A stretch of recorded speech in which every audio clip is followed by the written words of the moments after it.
جس پہ احسان کرو اس کے شر سے ڈرو.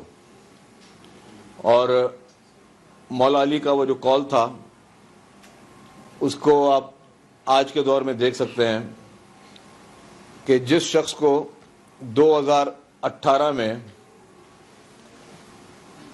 دھاندلی کے ذریعے اقتدار میں لے کر آیا گیا، جو شخص 2018 میں جعلی مینڈیٹ کے ذریعے جن بیساکھیوں پر چل کے اقتدار میں آ گیا، اور وہ ناجائز اقتدار، غیر آئینی اقتدار، جس طریقے سے اس شخص نے 2018 میں مینڈیٹ چوری کر کے اقتدار لیا اور جن کے کندھوں پہ چڑھ کے آیا، انہی کے خلاف سازش اس نے شخص نے شروع کر دی. جیسا کہ آپ سب کو معلوم ہے کہ 2018 میں پی ٹی آئی کو دھاندلی کر کے حکومت دی گئی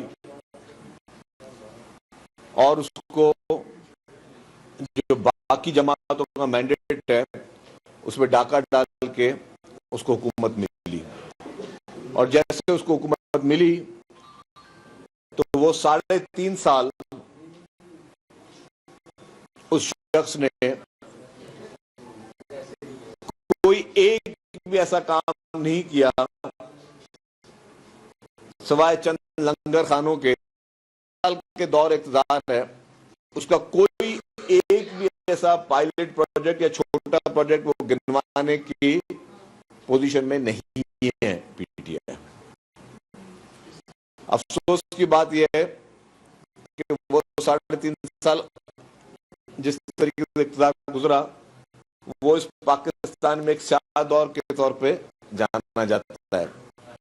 وہ سیاستدانوں کے لیے بھی سیاہ دور میں کی طرف سے جانا جاتا ہے، صحافیوں کے لیے بھی سیاہ دور کے طور پہ جانا جاتا ہے. اور اس 3.5 سال میں جو طرز حکمرانی تھی اس کی بھی کوئی مثال نہیں دی جاتی. انفارچونیٹلی ہمارے پاس لوگوں کی میموری کم ہوتی ہے. آج بانی پی ٹی آئی جو ہیں وہ یہ پورٹریٹ کیے جاتے ہیں آج کی نسل میں اور آج کے نوجوان نسل میں کہ جی یہ بہت بڑا کوئی جو ہے لیڈر ہے. دیکھیں جی، جو اسٹیبلشمنٹ کے خلاف بات کرتا ہے اس لیے اس کو کوئی ہیرو کر کے پیش کیا جاتا ہے کہ دیکھیں جی یہ اسٹیبلشمنٹ کے خلاف بات کر رہا تو بہت بڑا کوئی ہیرو ہے.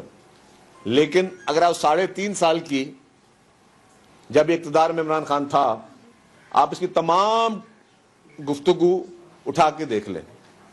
میں اپنی طرف سے کوئی بات نہیں کرتا، میں گزارش کرتا ہوں ہمارے نوجوان نسل سے، ہمارے سوشل میڈیا کے ایکٹیوسٹ سے، ہمارے صحافی بھائیوں سے کہ جو 3.5 سال تو اس میں دیکھیں یہ کیا بولتے تھے اسٹیبلشمنٹ کے لیے، یہ جنرل باجوہ صاحب کے لیے کیا کیا فرماتے تھے کہ جی یہ مثالی تعلقات ہیں اسٹیبلشمنٹ کے اور حکومت کے.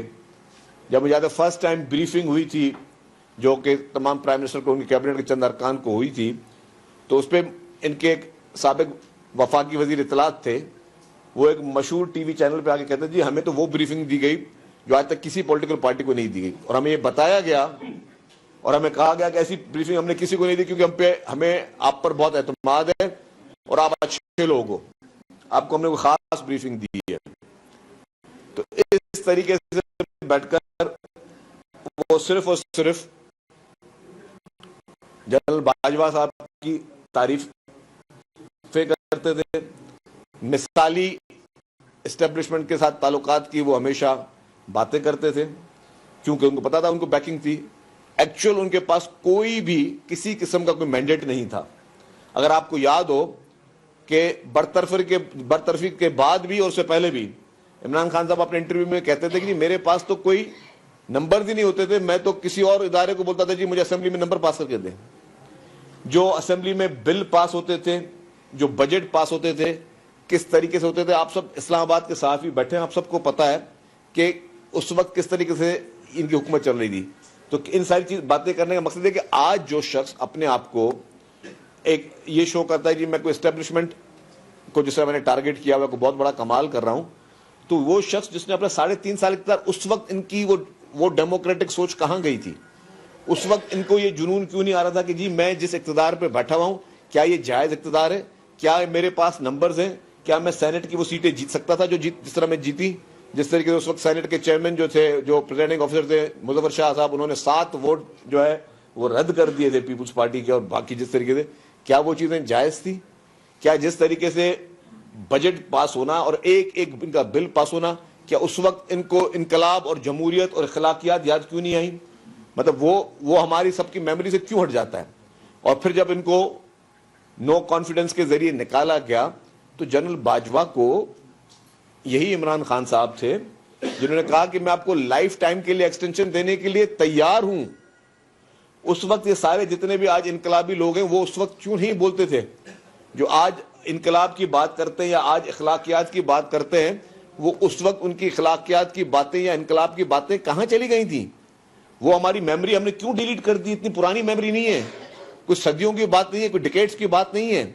ہم 3-4 سال پرانی بات کریں، 3-4 سال کی وہ پرانے سارے کلپس جو ہیں آپ اٹھا کے دیکھ لیں، سارے یوٹیوب پہ، گوگل پہ، ہر جگہ پہ وہ چیزیں موجود ہیں کہ آپ کا طرز اقتدار کیا تھا.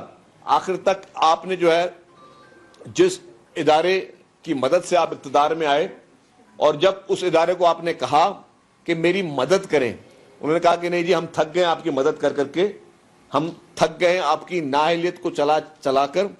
تو کہا کہ جی، اور انہوں نے کہا کہ جی ہم نیوٹرل رہیں گے. اس ادارے نے جب بولا کہ ہم نیوٹرل رہیں گے تو بولا جی نیوٹرل تو جانور ہوتے ہیں، آپ میری مدد کریں. تو یہ ساری باتیں مطلب کیا ہم سب یہ بھول گئے؟ آج اپنے آپ کو جی کہ سب سوشل میڈیا پہ بھی شروع ہو جاتے ہیں اور ٹی وی کی اسکرینوں پہ بھی شروع ہو جاتے ہیں جی دیکھیں ہم اسٹیبلشمنٹ کے خلاف کوئی بہت بڑا ہم نے کوئی محاذ کھولا ہوا ہے. او بھائی آپ کا محاذ اگر کوئی کسی اصولوں کی بنیاد پہ ہوتا تو آپ کا محاذ آج سے 3.5 سال 4 سال پہلے ہوتا. اگر آپ 3.5-4 سال پہلے یہ باتیں کرتے تو ہم مانتے کہ ٹھیک ہے یار آپ حکومت میں بھی بیٹھے اور آپ نے کوئی بہت بڑا ٹکراؤ کیا. ابھی تو آپ کا محاذ صرف اور صرف اس شخص کی رہائی کے لیے، اقتدار کے حصول کے لیے. آپ کی کوئی اصولی، کوئی لاجیکل، کوئی آئیڈیالوجیکل آپ کی جنگ ہے ہی نہیں. آپ کی جو جنگ ہے وہ صرف اور صرف آپ کے اپنے خاندان کے لیے اور اپنی ذات کے لیے ہے. آپ نے کبھی بھی عام آدمی کے لیے بات ہی نہیں کی. کبھی عام آدمی کے لیے آپ کبھی روڈوں پہ نہیں نکلے، کبھی عام آدمی کے لیے سڑکوں پہ نہیں نکلے. آپ کے دور اقتدار میں جس طریقے سے پہ جانے کے لیے تیار تھے، نہ جن لوگوں کو بے ایمانہ قتل ساہیوال میں جو لوگ معصوم بچوں کے سامنے ان کے پیرنٹس کو جس طریقے سے شہید کیا گیا، اس پہ بھی آپ نے جو ہے کوشش کی کہ کیسز کو رفع دفع. آپ کے دور میں جس طریقے سے آپ کی چوائسز پہ صحافیوں کو جو ہے وہ چینل سے جو ہے وہ نکالا جاتا تھا، جرنلسٹ کو، آپ کے اینکرز کو ٹی وی چینلز پہ آپ کی خواہش پہ کہ جی اس نے میرے خلاف سوال کیوں کیا. جس طریقے سے آپ نے اپنے سیاسی مخالفین کو آپ کے خلاف بیان دینے پہ گرفتار کیے. ٹاک شوز میں جو شخص پی ٹی آئی کے خلاف بات کرتا تھا دوسرے دن صبح کو ان کے خلاف نیب کا نوٹس آتا تھا اور نیب ان کو گرفتار کرنے پہنچ جاتی تھی.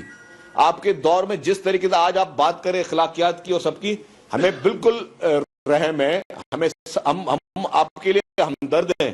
ہم چاہتے ہیں کہ اگر کہیں پہ اگر آپ کے ساتھ کوئی زیادتی ہو رہی ہو تو وہ نہ ہو، آپ کو بھی انصاف ملے. لیکن آپ نے جس طریقے سے چن کے پولیٹیکل اپوننٹس کو جیل بھیجوایا اور وبانگ دول بھیجوایا، آپ کے لوگ آ کے ٹی وی چینل پہ آپ کے وزراء کہتے تھے 4 دن کے بعد فلانے کی ضمانت ریجیکٹ ہو جائے گی، 1 ہفتے کے بعد فلانا جیل میں چلا جائے گا.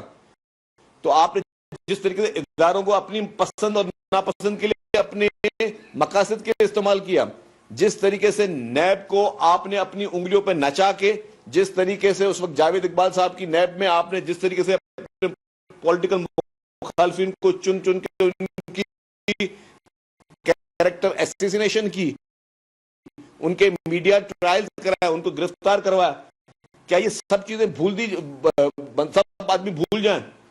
کیا آپ کے دور میں سیاسی لوگوں کو ہیروئن کے کیسز میں گرفتار نہیں کیا گیا؟ کیا آپ کے دور میں پاکستان پیپلز پارٹی کی لیڈرشپ محترم آصف علی زرداری صاحب کو گرفتار نہیں کیا گیا؟ کہ آپ کے دور میں محترمہ فریال تالپور صاحبہ کو جو کہ یہاں پہ ایک ہاسپٹل میں عید کی رات کو ایڈمٹ تھی، ان کو جس طریقے سے آپ نے گھسیٹ کے مین ہینڈل کر کے جس طریقے سے آپ نے ان کو اڈیالہ جیل بھیجا، تو کون سی ایسی ایمرجنسی تھی کہ آپ کی عید کی رات کو آپ یہ کرنا پڑا؟ کیا وہ جیل سے بھاگی جا رہی تھی؟ کیا آپ کی وہاں پہ پولیس موجود نہیں تھی؟ پھر عید کی رات کو آپ کیا میسج دینا چاہ رہے تھے کہ آپ نے ان کو ہاسپٹل سے جیل بھیجوایا عید کی رات کو، جس طریقے سے مین ہینڈل کے کسی کی بہن کو؟ اگر آج آپ کی بہن کے ساتھ کوئی زیادتی ہو رہی ہے تو دل سے ہمیں بھی دکھ ہوگا کہ اگر کوئی آپ کے کسی فیملی کے ساتھ، کسی کے بھی خاتون کے ساتھ نہ ہو۔ پیپلز پارٹی تو ہمیشہ کہتے ہیں کہ سب کے ساتھ جو ہے وہ نرم رویہ اور خواتین کے لیے خصوصی رویہ ہونا چاہیے، لیکن آپ نے جس طریقے سے کسی اور ایک سیاستدان کی، ایک پریزیڈنٹ کی بہن کو جس طریقے سے آپ نے مس ہینڈل کیا، کیا یہ جائز تھی؟ چیزیں تھیں؟ آپ کس طریقے سے کہہ سکتے ہیں کہ جی آپ جو ہے آج کمپیریزن کر رہے ہیں اس دوروں سے؟ آپ کا دور ایک بدترین دور تھا، آپ کا دور ایک بدترین، ایک ڈیموکریٹک ڈکٹیٹر کے طور پہ آپ تھے۔ آپ نے امریکہ میں بیٹھ کے کہا کہ جی میں ان سیاستدانوں کے جیل میں سے اے سی اتار دوں گا، ان کے جیل میں ایک سہولت نکال دوں گا۔ بیرون ملک میں بیٹھ کے آپ کا دفاع کیا، انہوں نے کہا کہ ہی از مائی پرائم منسٹر۔ اس ملک میں انہوں نے کہا کہ ہی از مائی پرائم منسٹر، یہ میرے وزیر اعظم عمران خان۔ یہ ہونی چاہیے سیاستدان کی سوچ کہ اگر اپنی لڑائی ہے تو اپنے ملک میں ہونی چاہیے، اپنے علاقوں میں ہونی چاہیے، باہر جا کے اپنے ملکوں کو بدنام نہیں کرنا چاہیے۔ اور آپ اس وقت کیا کر رہے ہیں؟ آپ دنیا کے کون سے کونے میں نہیں بیٹھ کے پاکستان کو بدنام کرنے کی سازش کر رہے ہیں؟ آپ دنیا کی کون سے ملک کے ساتھ بیٹھ کر اپنے ملک کو بدنام کرنے کی سازش نہیں کر رہے؟ آپ دنیا کے کون سے لابیسٹ کے ساتھ بیٹھ کر اپنے وطن کے خلاف سازشیں نہیں کر رہے؟ آپ کے لیے، آپ کے حق میں جیروسلم پوسٹ کے آرٹیکلز آ رہے تھے، آپ کی گرفتاری کے بعد جیروسلم پوسٹ آپ کے لیے لکھ رہی ہے۔ وہ اسرائیل جس نے ہیومن رائٹس کی وائلیشن کے تمام ریکارڈز بریک کر دیے، جس طریقے سے جس اسرائیل نے مسلمانوں کی نسل کشی کی ہے، معصوم بچوں کی، خواتین کی نسل کشی کی ہے، جب آپ کی گرفتاری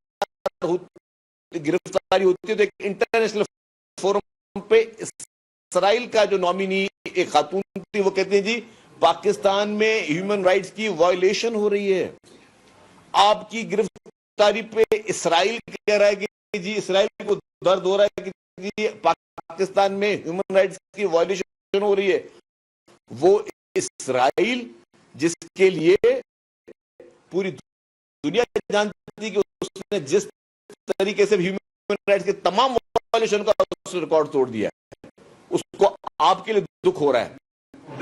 آپ کے لیے پھر ابھی آپ نے ان مسائل میں آپ کے اہل خانہ جو وہ بھارتی میڈیا میں جا کے انٹرویوز دے رہے ہیں، اور وہ بھارتی میڈیا جس کو اس مارکہ حق کے بعد، اس جنگ کے بعد، اس تاریخی فتح کے بعد جس طریقے سے بھارت کو نے پاکستان کے خلاف زہر اگلنا شروع کیا، نان اسٹاپ چل رہا ہے ان کا وہ زہر، وہ اور کسی چیز میں آپ کے دفاع کے لیے بھارتی میڈیا کے دروازے کھل جاتے ہیں اور آپ کے لوگ وہاں پہ کر رہے ہیں۔ یہ نہیں ہونا چاہیے۔ ہم کبھی بھی آپ کو کوئی سرٹیفکیٹ غداری کا نہیں دیں گے، ہم کبھی بھی سخت لینگویج استعمال نہیں کریں گے، ہم سیاست میں کسی کو غدار نہیں کہتے۔ لے کر آیا گیا، آپ کو کسی چیز کا علم نہیں تھا، جن لوگوں کو ہمیں تو ہم دیکھتے تھے اس وقت کراچی کے الیکشنز بھی، جن لوگوں کو پتا بھی نہیں تھا، صرف نامینیشن پیپر بھر کے جو لوگ جنہوں نے کہا کہ ہم گھر بیٹھ کے دوسرے دن پتا چل گیا کہ کوئی ایم پی اے بن گیا، کوئی ایم این اے بن گیا، تو یہ تو حشر آپ نے پورے پاکستان میں کر رکھا تھا۔ تو برائے مہربانی آپ اپنے آپ کو اتنا انقلابی، اتنا جو ہے وہ ہیرو بنانے کی کوشش نہ کریں۔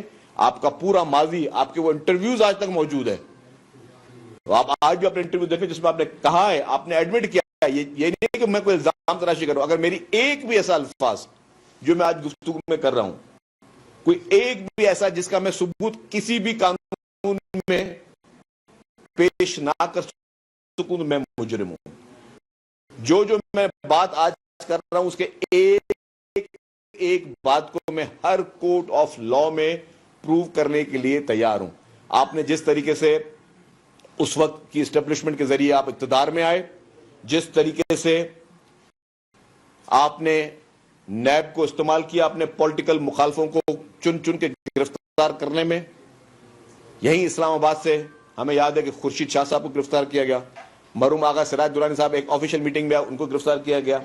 جس طریقے سے آپ نے پیپلز پارٹی کی پوری لیڈرشپ کو اور پی ایم ایل این جتنی بھی پولیٹیکل پارٹی جو آپ کے سیاسی مخالفین تھے ان کو جس طریقے سے آپ نے نیب کو استعمال کر کے گرفتار کیا, کیا وہ آپ کی ڈیموکریسی تھی؟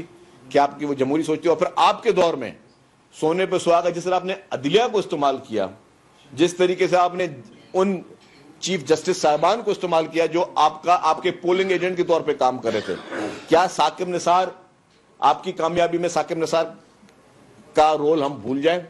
کیا ہم بھول جائیں کہ ثاقب نثار نے کس طریقے سے آپ کو ناجائز آرڈرز دیے؟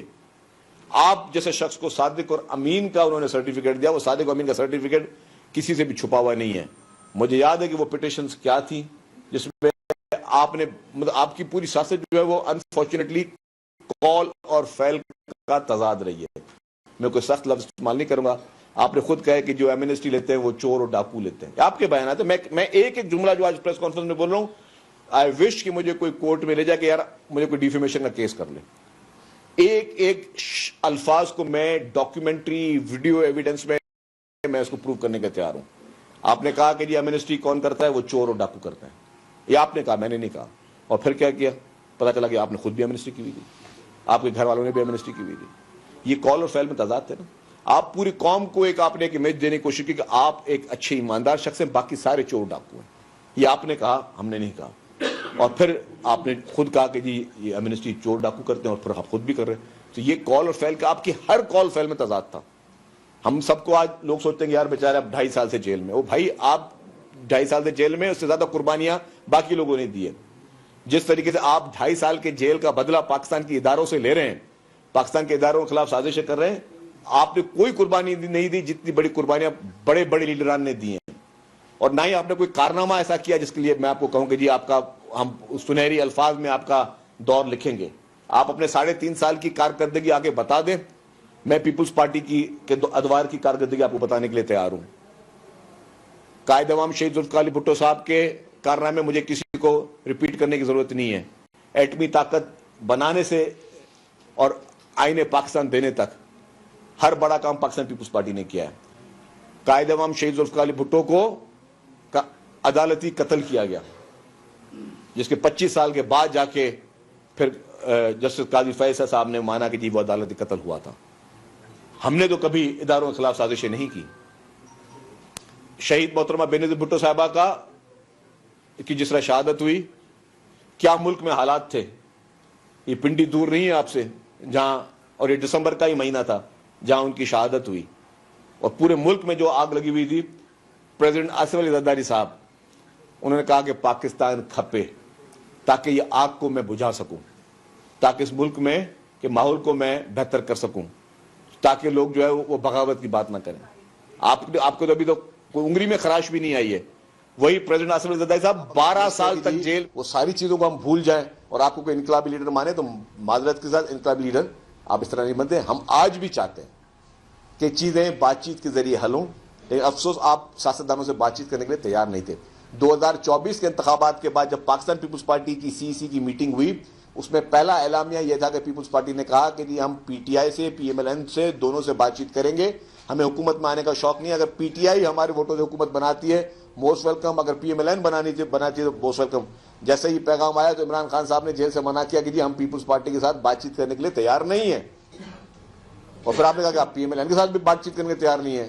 پھر آپ نے کہا کہ آپ اسٹیبلشمنٹ سے بات چیت کرنے کے لیے تیار ہیں, اور پھر اسی اسٹیبلشمنٹ کو آپ نے گالیاں بھی دینی ہے, بات چیت بھی کرنی ہے. تو یہ جو آپ کے دماغ میں اب کون سا وہ جادو ٹونا چل رہا ہے جو آپ کو یہ چیزیں بتا رہا ہے, لیکن اس طریقے سے مسائل حل نہیں ہوں گے. ہم چاہتے ہیں کہ مسائل حل ہوں. ہم چاہتے ہیں کہ سیاستدان بات چیت کے ذریعے اپنے مسائل کو حل کریں, اپنی غلطیوں کو جہاں پہ آپ کی غلطیاں وہ تسلیم کریں. 9 مئی کے واقعے کو ہم بھول نہیں سکتے. 9 مئی کو جس طرح آپ نے پورے پاکستان کو آگ لگا دی, ہم بھول نہیں سکتے. جس طریقے سے آپ نے کسی کو نہیں بخشا, قائد اعظم محمد علی جناح کا گھر تک نہیں بخشا آپ نے عبد الستار ایدھی کی جو ہے ایمبولینسز تک کو آپ نے آگ لگا دیا, ہم نہیں بھولے. آپ نے جس طریقے سے پورے پاکستان کے املاک کو, فوجی املاک کو, پرائیویٹ املاک کو, کراچی میں آپ نے بسوں کو آگ لگا دی, آپ نے ہر چیز کو جو ہے وہ تباہی بربادی کے میچ پہ لے کے آئے, ہم نہیں بھولے. لیکن اس کے باوجود بھی ہر چیز کے رستے نکلتے ہیں, رستے ڈائلاگ کے ذریعے نکلتے ہیں. آپ اپنی غلطیوں کو مانیں, اپنی ان غلطیوں کو تسلیم کریں. آپ مہربانی کر کے نوجوان نسل کو یہ نہ بتائیں کہ آپ بہت بڑے کوئی سپر مین ہیں اور آپ نے بہت بڑا کوئی کمال کر دیا. آپ سپر مین نہیں ہیں, آپ نے ایسا کوئی کمال نہیں کیا. نہ آپ کا 3.5 سال کا اقتدار کوئی ایسا کمال دکھا سکتا ہے کہ آپ کے الفاظ سنہری, آپ کے جو ہے وہ نام کسی سنہری الفاظ میں لکھا جائے. کوئی ایک بھی کام نہیں ہے. 4 لنگر خانے کھولنے سے آپ جو ہے وہ سرکاری خرچ پہ آپ کا نام سنہری الفاظ میں نہیں لکھا جائے گا. آپ نے کوئی ملک کے عوام کے لیے, ملک کی قوم کے لیے کوئی ایسا کوئی بڑا کام نہیں کیا, نہ پاکستان کے لیے بڑا کام کیا. ہاں, پاکستان کے لیے بڑا کام کیا تو پیپلز پارٹی کی لیڈرشپ نے کیا ہے. میزائل ٹیکنالوجی شہید محترمہ بینظیر بھٹو صاحبہ نے دی. اس کے علاوہ بیشتر کام ہے, میں 5000 کام ابھی دکھا سکتا ہوں آج بھی, اگر ہر سیکٹر پہ میں بات کر سکتا ہوں. لیکن یہ کہ ہم نے کام کیے اور آپ کو تھوپا گیا, انفارچونیٹلی, معذرت کے ساتھ آپ کو تھوپا گیا, اور آپ کو جو تھوپنے کی پلاننگ تھی وہ کہیں اور سے ہو رہی تھی. فارن فنڈنگ کیس میں بھی آپ کے لیے لکھا ہوا ہے, یہ الیکشن کمیشن آف پاکستان دور نہیں ہے, یہ تو حکومت کی نااہلی ہے. میں بول رہا ہوں یہ وفاقی حکومت کی نااہلی ہے کہ 2 کیسوں میں انہوں نے بخش دیا پی ٹی آئی کو. ایک کیس فارن فنڈنگ کیس کا, فارن فنڈنگ کیس کے ڈیسیجن کو اٹھائے جس میں بھارت اور اسرائیل کی فنڈنگ ان میں شامل ہے. اور یہ بات میں نہیں کر رہا, یہ آپ کے اور ہمارے اسلام آباد کے ایک مشہور شہید صحافی شہید ارشد شریف صاحب کا آپ شو اٹھا کے دیکھ لیں کلپ یوٹیوب میں, جو وہ بات کرے فارن فنڈنگ کیس کی. اس میں وہ اندر دوسان اور ان کے نام لے رہے ہیں کہ جن لوگوں نے جو ہے وہ فنڈنگ پی ٹی آئی کو کی الیکشن لڑنے کے لیے. بھارت اور اسرائیل نے آپ کو فنڈنگ, میں نہیں کہہ رہا. دوسرا, جب آپ نے غیر آئینی طور پر اسمبلیاں توڑی تھی, غیر آئینی طور پر اسمبلیاں توڑی تھی نو کانفیڈنس کے ٹائم پہ, وہ بھی انلیگل اور غیر آئینی کام تھا جس پہ بھی حکومت نے شاید آنکھیں بند کر لیں. ورنہ وہ 2 کیس ہی آپ کے لیے ایسے تھے کہ وہ 2 کیس کے علاوہ آپ کو کوئی اور کیس بنانے کی ضرورت بھی نہیں تھی. لیکن یہ ساری چیزیں ہوئی ہیں اور آپ تھوپے گئے, اور آپ جو تھوپے گئے وہ آج سے نہیں تھوپے گئے. وہ بھی ڈاکٹر اسرار احمد کو اگر کوئی سن لے, میرے اسلام آباد کے صحافی دوست اس کی ویڈیو دیکھ لیں ڈاکٹر اسرار احمد کی. ڈاکٹر اسرار احمد صاحب نے کیا کہا تھا آپ کے بارے میں, اور انہوں نے پیشن گوئی کی تھی. اور آج سے 35 سال پرانی ویڈیو ہے, یہ بھی نہیں کہ آج میں نے بنائی یا آپ نے بنائی. 35 سال پرانی ویڈیو جس میں وہ کہتے ہیں کہ ایک شخص کو اس نے نام لیا کہ جس کو ایک اسرائیل جو ہے اس کو وہ اس کے لیے لابنگ کر